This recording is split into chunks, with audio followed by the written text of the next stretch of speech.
2011. gads – Eiropas brīvprātīgā darba gads. Borisa un Ināras Tetereva fonds veicināja vairākās 100 nevalstisko organizāciju brīvprātīgā darba aktivitātes visā Latvijā.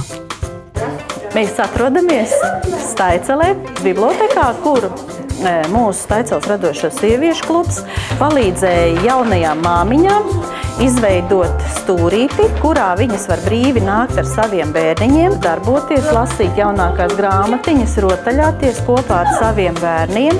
Un, ja māmiņām nav laiks, tad mums ir ļoti jauks brīvprātīgais cilvēks, kurš nāk ar viņiem un darbojās. Un tā ir Staiceles vidusskolas skolotāja Inga Neimane.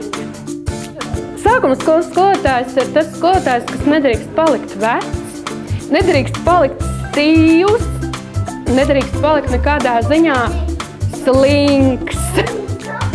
Jo tad tu zaudē daudz no bērnu mīlestības un cieņas. Kurš skrējas ātrāk, kā jums šķiet?